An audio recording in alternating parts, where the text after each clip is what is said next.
continua ouvindo a leitura da Palavra de Deus. Estarei gravando agora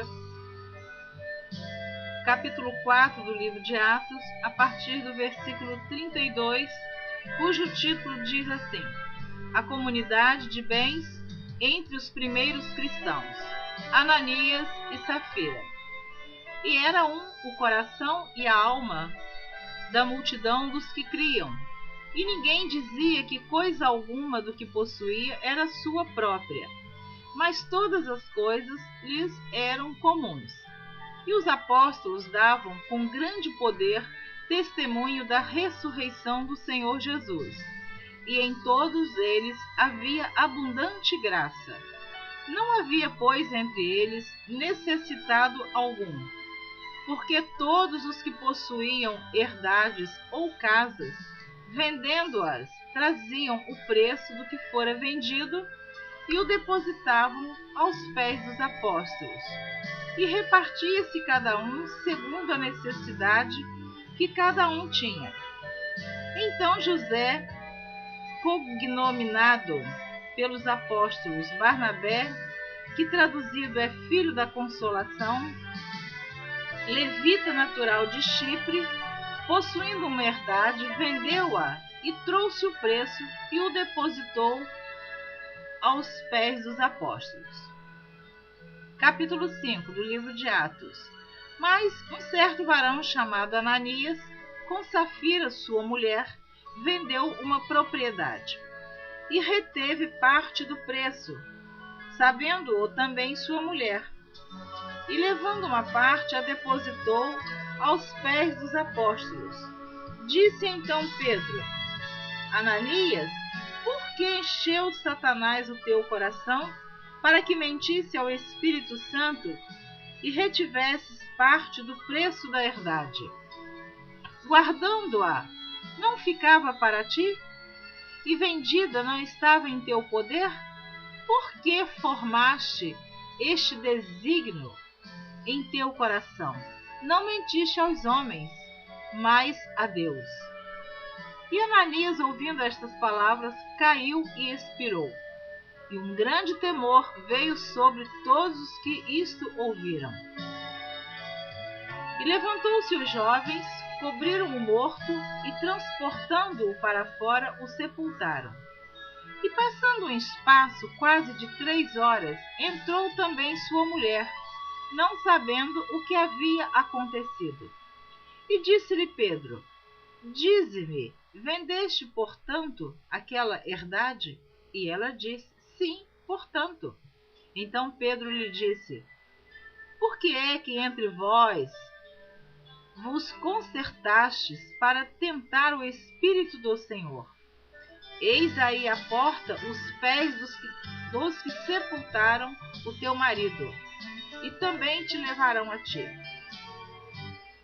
E logo caiu aos seus pés e expirou.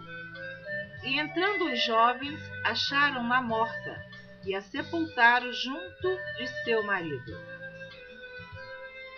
E houve um grande temor em toda a igreja e em todos os que ouviram estas coisas. E muitos sinais e prodígios eram feitos entre o povo pelas mãos dos apóstolos, e estavam todos unanimemente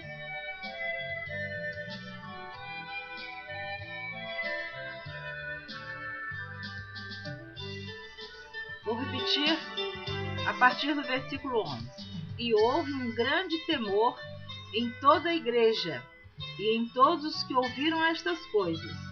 E muitos sinais e prodígios eram feitos entre o povo pelas mãos dos apóstolos. E estavam todos unanimemente no alpendre de Salomão.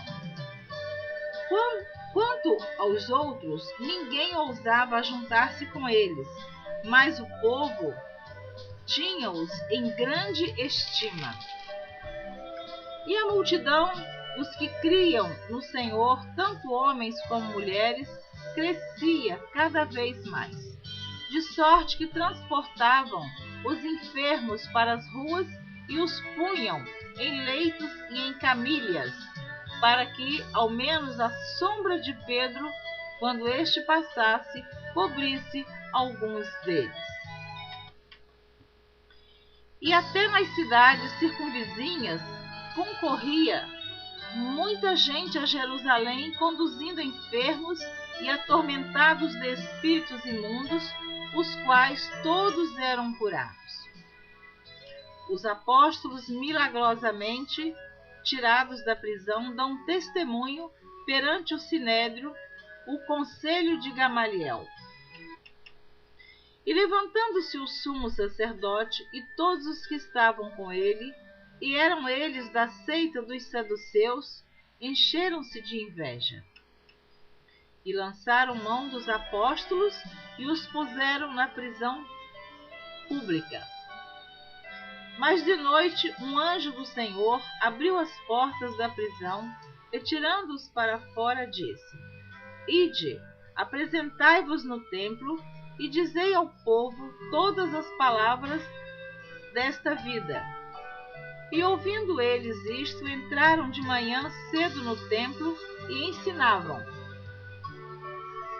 Chegando, porém, o sumo sacerdote e os que estavam com ele, convocaram o conselho e a todos os anciãos dos filhos de Israel e enviaram servidores ao cárcere para que de lá os trouxessem. Mas, tendo lá ido os servidores, não os acharam na prisão e, voltando, lhe anunciaram, dizendo: Achamos realmente o cárcere fechado, com toda a segurança, e os guardas que estavam fora, diante das portas, mas, quando abrimos, ninguém achamos dentro. Então, o capitão do templo e os principais dos sacerdotes, ouvindo estas palavras, estavam perplexos acerca deles e do que viria a ser aquilo. E chegando um, anunciou-lhes, dizendo: Eis que os homens que encerrastes na prisão estão no templo e ensinam ao povo. Então foi o capitão com os servidores e os trouxe, não com violência, porque temiam ser apedrejados pelo povo. E trazendo-os, os apresentaram ao conselho. E o sumo sacerdote os interrogou, dizendo: Não vos admoestamos nós expressamente que não ensinasseis nesse nome? E eis que enchestes Jerusalém dessa vossa doutrina, e quereis lançar sobre nós o sangue desse homem? Porém, respondendo Pedro e os apóstolos disseram: Mais importa obedecer a Deus do que aos homens. O Deus de nossos pais ressuscitou a Jesus, ao qual vós matastes, suspendendo-o no madeiro. Deus, com a sua destra, o elevou a príncipe e salvador, para dar a Israel o arrependimento e remissão dos pecados. E nós somos testemunhas acerca destas palavras, nós e também o Espírito Santo que Deus deu àqueles que lhe obedecem. Porém, ouvindo eles isto, se enfureceram e deliberaram matá-los. Eu vou parar aqui no versículo 33 do capítulo 5. Você ouve na próxima gravação, a partir do versículo 34 deste capítulo 5 do livro de Atos. Eu quero abençoar a sua vida e dizer que eu espero que você continue sentindo o desejo de ouvir a leitura da Palavra de Deus por Neuza Baldini. Amém.